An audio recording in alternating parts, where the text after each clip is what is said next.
오늘은 어버이 주일로 지킵니다. 우리가 매년 5월이면 가정의 달을 맞아서 첫 주일은 어린이 주일로, 그리고 둘째 주일은 어버이 주일로, 마지막 주일은 신앙유산 계승의 주일로 지켜나갑니다. 오늘 이 시간 어버이 주일을 맞아서 우리 많은 부모님들의 부담을 가지시고 또 우리 자녀들도 더 큰 부담을 가지실 터인데, 말씀을 통하여서 그 부담을 내려놓으시고 하나님의 말씀 앞에 순종함을 말미암아 오늘 말씀대로 믿음의 부모가 되어질 때에, 또한 믿음의 자녀들이 되어질 때에 복된 가정, 축복의 가정 되시기를 주의 이름으로 간절히 축원합니다. 오늘 이 시간에 믿음의 장인 히브리서 11장에 수많은 믿음의 영웅들이 나오는데, 그 가운데에 이제 믿음의 영웅을 낳은 부모가 있더라는 것이죠. 얼마나 귀합니까? 바로 모세의 부모가 히브리서 11장에도 기록되어 있다는 것입니다. 물론 이름은 거명하지 않아요. 우리가 이름은 잘 알지만 여기 성경에서는 그의 부모로만 인식하고 있습니다. 특별히 믿음의 부모가 되었다는 사실을 우리가 기억한다면 어떠한 믿음을 가졌기에 그러한 놀라운 하나님의 아들로, 또한 지도자로 세워지는 모세를 이렇게 양육하게 되었는가, 우리에게 도전이 되어지고 있다는 것입니다. 그러므로 모세의 부모와 같은 믿음의 부모들이 다 될 수 있기를 주의 이름을 간절히 축원합니다. 우리 다 같이 23절, 히브리서 11장 23절 다시 한번 같이 읽어볼까요? 시작.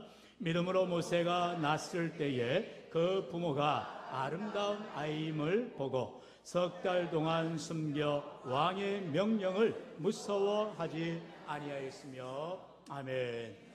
우리가 이 말씀은 이제 출애굽기 1장에 들어가 보면 이제 배경을 알 수가 있지요.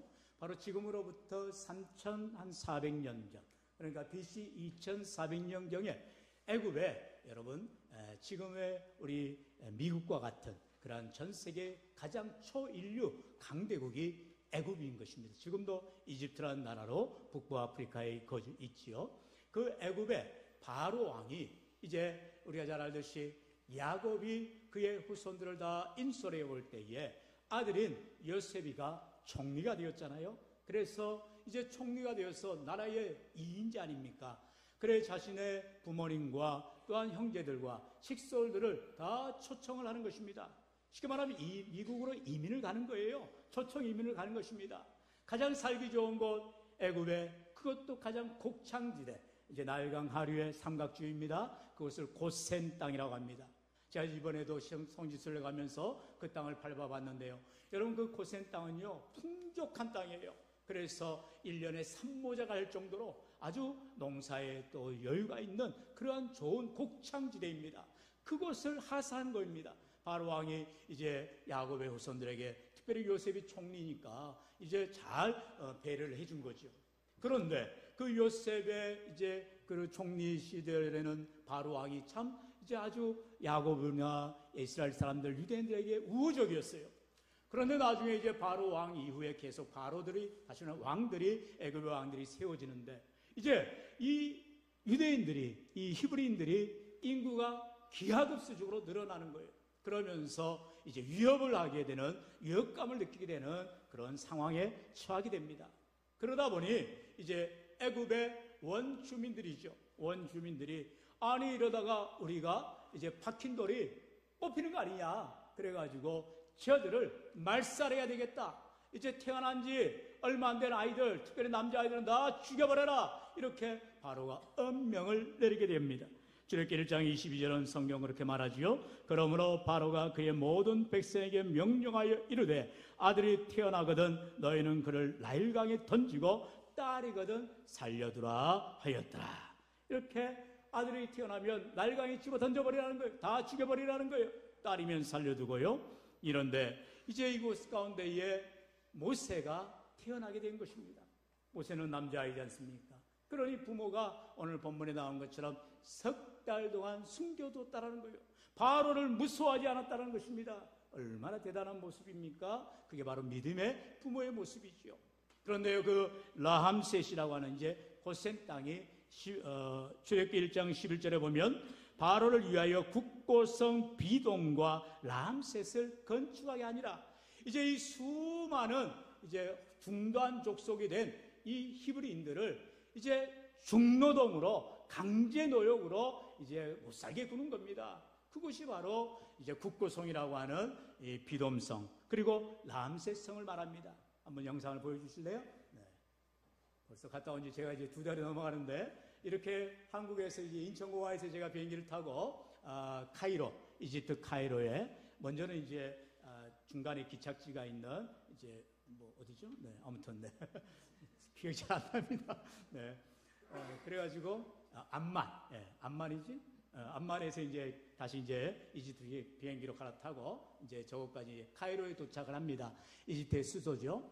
그러면 이제 대체로 성지순례를 코스를 도는 사람들은 이집트에 한 1박 2일, 그래서 이제 좀 카이로를 보다가 그 다음에 이제 저렇게 시나이 반도죠. 이스라엘 예루살렘을 가는 시나이 반도로 쭉 내려와서 시내산을 등정하고, 그리고 이어서 이제 요르단으로 건너가고 예루살렘, 이스라엘을 보기도 합니다. 근데 저는 해필, 여러분 하나님의 또 은혜지요. 이스라엘의 그런 전쟁 상황, 또 이렇게 시기적으로 어려운 상황이어가지고 이스라엘을 뺀 나머지 저 이집트와 요르단을 이제 10여일 계속 있어야 되는 거예요. 그러니까 이집트를 2배 이상 더 봐야 됐던 것입니다. 그러니까 특별히 가이드해 주시는 이집트에 20년 넘게 선교하시는 그 선교사님이 우리를 데리고 남들 가지 않는 성지순례를 오면은 다 가는 곳만 가는데 우리는 절대로 가보지 않은 곳을 가는 거예요. 그것이 바로 저 위에 람셋을 가는 것입니다. 오늘 이제 설명하는 바로 이 람셋과 비돔성, 국고성의 엄청난 것을 짓게 한 그 바로의 그 현장을 보여주는 거예요. 저는 마음이 이제 아주 뭐랄까요, 기대가 부풀었어요. 왜냐하면 성경에 나오는, 오늘 우리가 출애굽기 1장에 모세가 태어난 배경인 바로 이 당시 애굽의 바로가 국고성인 이 비돔과 람셋을 짓게 하기 위해서 수백만 명의 이 히브리 사람들을 중노동을 시킨 곳이라는데, 우리가 보통 피라밋을 짓게 했다는데 그게 아니죠. 그것은 정말로 어리석은 말이고요. 피라밋과 지금 모세 시대는 전혀 시대가 안 맞습니다. 그렇기 때문에 여러분 오해하지 마시고, 그래 이제 저 비돔과 람셋에 있는 곳을 제가 가게 되었는데요. 사진 보여주시죠. 이제 람셋에 갔어요. 갔더니 진짜 저렇게 어마어마한 그런 석상들이 있는 거예요. 저 왼쪽에는 이제 바로 바로를 상징하는 이제 큰 이렇게 이 희한한 모양이죠. 머리에 쓴 게, 저런 게 당시에 바로 왕을 상징하는, 왕만이 쓰던 그런 관이거든요. 그래서 왕을 저렇게 많이 큰 돌을 가지고 이제 대리석을 가지고 지어야만 했어요. 저곳을 람셋이 아까 처음에 말씀드린 것처럼 곡창지대라고 했어요. 돌이 나지 않습니다. 그러니 멀리 돌이 나는 그 곳에서 이제 배를 통해서 나일강으로 연결해 와서 저곳까지 끌고 와야 되는 거예요. 여러분 3,000년 전입니다. 어떻게 운반했겠어요? 지금처럼 뭐 크레인이 있습니까? 기중기가 있습니까? 기계가 있습니까? 다 사람의 손으로 해야 되는 거예요. 뭐 전설에 의하면 피라밋을 거인이 지었다라고도 말하는데 그렇지 않죠. 다 수십만 수백만의 사람들의 중노동을 통해서 저 어마어마한 석상들, 피라밋들을 짓게 된 거죠. 옆에가 이제 큰 기둥입니다. 가까이 가보면 이제 여러 글귀들, 이제 상형 문자죠. 그래서 이제 자신들의 치적을, 바로 왕이나 애굽 왕의 지도자들의 치적을 저렇게 나타내는데, 여러분 이제 그림만 봐서는 도대체 크기가 얼마나인지 안 보이죠? 맨 나중에 사이즈가 나옵니다. 그 다음 사진 한번 보죠. 옆에는 이제 또다시 이제 바로의 또 이제 모습입니다. 저기서 특별히 이제 유념할 것이 그냥 석상이 아니고, 왼발을 앞으로, 왼발이죠? 왼발을 앞으로 했죠. 그게 이제 바로만이 할 수 있는 그런 위대한 지도자들의 그런 세상을 다스리는 정복자의 발이다 해서 이렇게 나가게 되었답니다. 저렇게 표시가 되어 있고요. 그리고 또 옆에도 이제 어마어마한 대리석으로, 저게 원통입니다. 하나짜리예요, 하나짜리. 어마어마한 것을 세워놓은 거지요. 또요. 자, 지금 저 아내가 이제 앞에 서서 사진을 찍었는데 아주 개미만합니다. 가까이 가면은 뒤에 이제 사람의 그림자가 보이는데, 사람의 실물이 사이즈가 보이죠? 어마어마하게 큰 거예요. 수십 미터짜리입니다. 그리고 그 옆에는 이제 지금의 이집트의 이제 문화청이나 되는 그런 곳에서 이제 설명을 하는데 너무나 초라한 거예요. 사람들이 오는 뭐 카이로 그런 대박물관이나 또는 이제 뭐 룩소를 하죠. 왕들의 무덤 있는 피라미드들이 뭐 수십 개가 세워져 있는 그런 데는 뭐 돈을 뭐 아주 긁어 모으니까 전 세계 사람들이 오니까 거기에는 뭐 휘황찬란하게 다 이제 관광지처럼 해놨어요. 근데 저곳에는 뭐 거의 허허벌판입니다. 성경에 나오는 람셋과 그리고 비돔성, 바로 이 고센 땅이기 때문에 정말 예수 믿는 사람들이나 그리고 가고 싶어서 갈 수 있는 게 아니거든요. 카이로에서 2시간 반 이상 차를 전세 버스를 타고 올라가야만 하는 것이거든요. 그래서 거기까지 가면서 이제 우리가 이제 그 모든 지어진 것들을 보았는데요. 한번 그 다음 사진 보시면 이제 전체 사진입니다.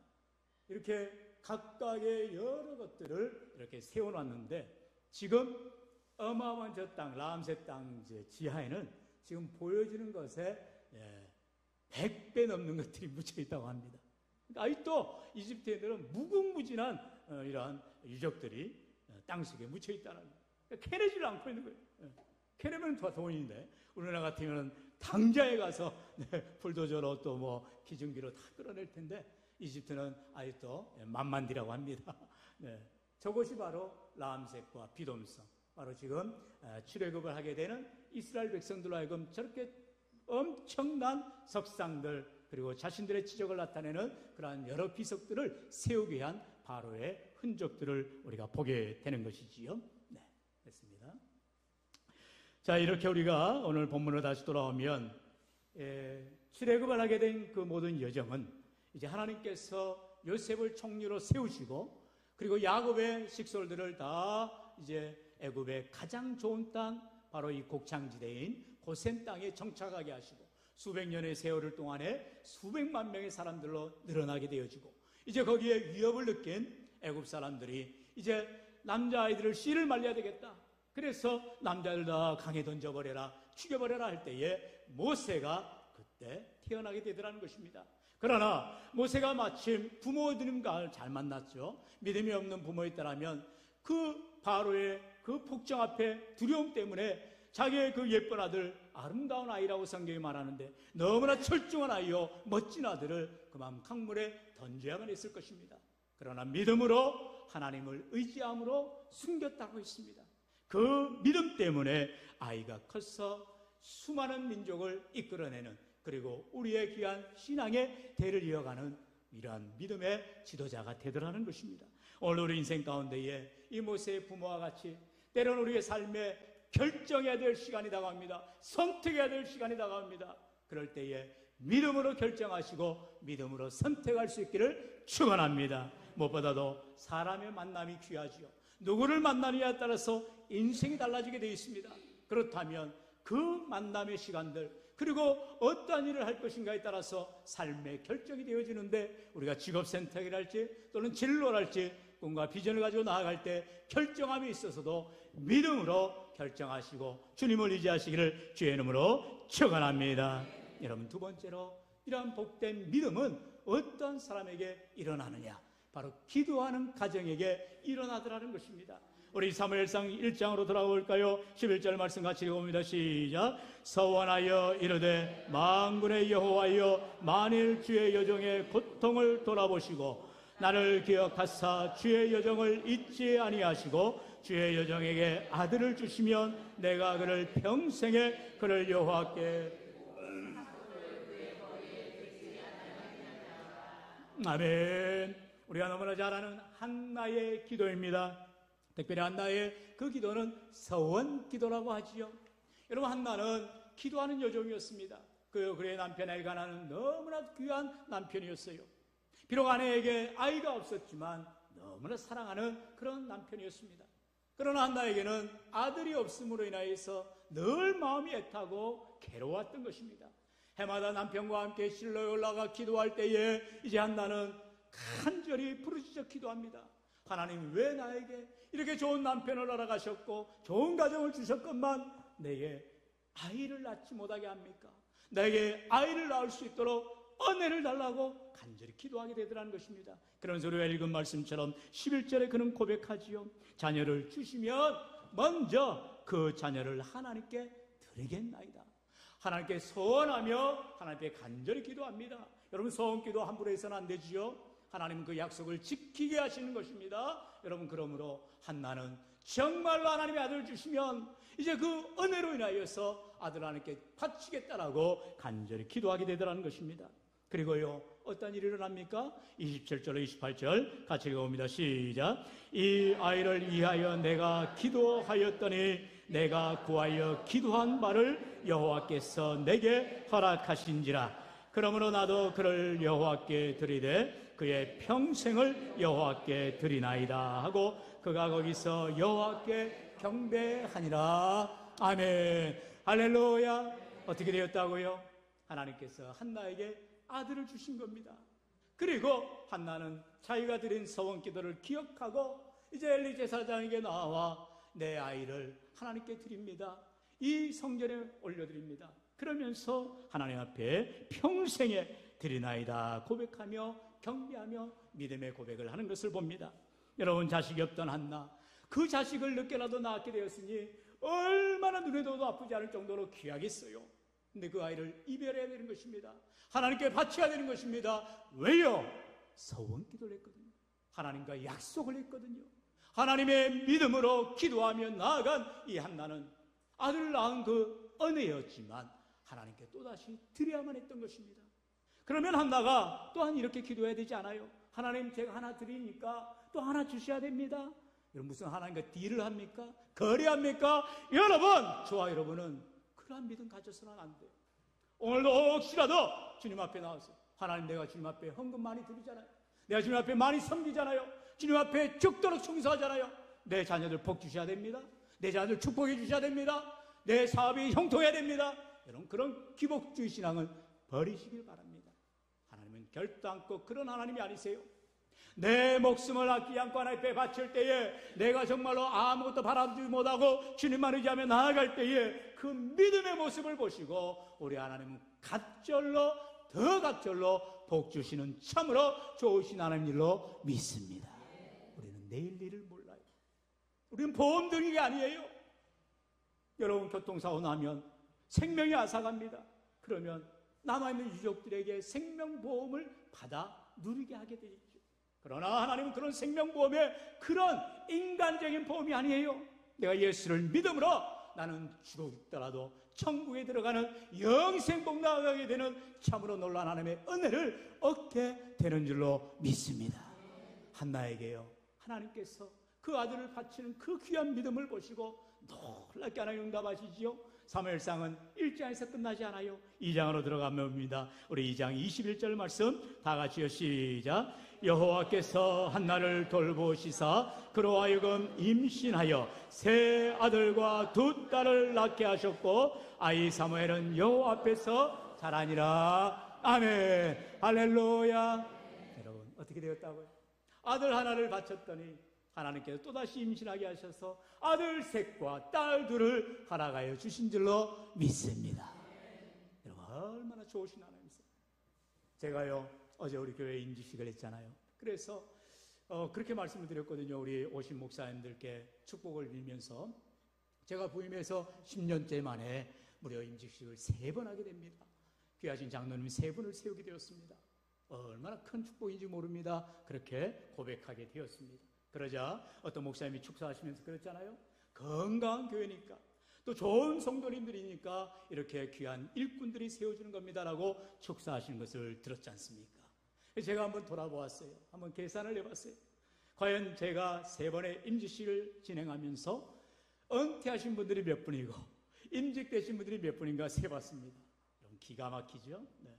우리 성장로님 또 나장로님 이렇게 장로님 2분이 은퇴하시고 그리고 박부지 한수이사님 은퇴하시고요. 권사님 지난번에 2분 은퇴하시고 이번에 2분 은퇴하셔서 총 몇 분이 은퇴하셨어요? 7분이 은퇴하셨습니다. 7분. 그런데 3번의 임직식을 통하여서 무려 몇 분이 임직하셨을까요? 아시는 분? 적어도 하나님은 어떤 하나님? 더블의 하나님. 정확하게 14분을 임직하게 되었습니다. 깜짝 놀랐어요. 하나님, 7분이 은퇴를 하시게 되었는데 적어도 7분은 임직해야 되는 거 아닙니까? 뭔 소리니? 우리 하나님은 제게 우리 교회에 무려 14분을 귀하게 임직할 수 있도록 은혜를 주시더라는 것입니다. 갑절의 은혜를 주신 줄로 믿습니다. 더 앞으로 하나님께서 더 많은 일꾼들을 세워주시고 우리 교회가 말씀대로 표처럼 평안하게 든든히 세워가는 귀한 교회 되어주기를 주님을 간절히 축원합니다. 여러분, 또한 성경에 보면 아름다운 신앙의 유산을 가진 디모데가 나옵니다. 여러분, 디모데는 바울의 영적 아들이지요. 바울이 어떤 분입니까? 예수님 다음으로 귀한 사도요, 그리고 귀한 지도자 아니었습니까? 그에게 영적 아들이 될 정도의 디모데의 믿음의 역량이 대단했다는 것입니다. 그에게는 어머니가 있었고요, 또한 외조모가 있었어요. 그 외조모의 신앙, 로이스의 신앙, 어머니 유니게의 신앙이 바로 디모데에게 전수가 되어진 것입니다. 바울은요, 마지막 성경 자기가 쓸 때에 디모데 전후서를 쓰면서 마지막에 이 디모데를 이렇게 청가하는 것을 봅니다. 우리 디모데후서 1장 5절 말씀 같이 읽어볼까요? 시작. 이는 내 속에 거짓이 없는 믿음이 있음을 생각함이라. 이 믿음은 먼저 내 외조모 로이스와 내 어머니 유니게 속에 있더니 내 속에도 있는 줄을 확신하노라. 아멘. 디모데에게는 그 믿음이 어디에 있었느냐? 바로 어머니 유니게의 믿음, 그리고 외할머니 로이스의 믿음이 바로 이 손주에게 임하게 되었다는 것을 바울이 말하고 있다는 것입니다.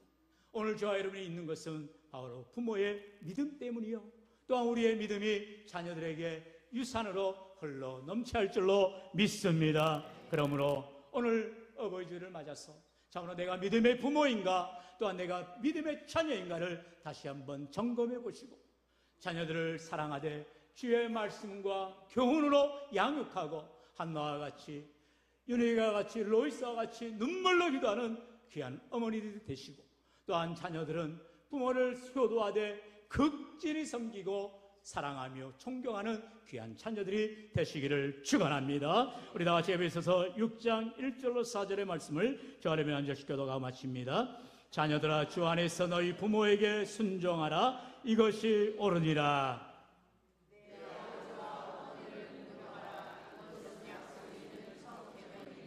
이로써 내가 잘 되고 땅에서 장수하리라. 오직 주의 교훈과 훈계로 양육하라. 아멘. 여러분, 성경보다도 위대한 자녀 교육 지침서가 없습니다. 자녀 양육 실제서가 없습니다.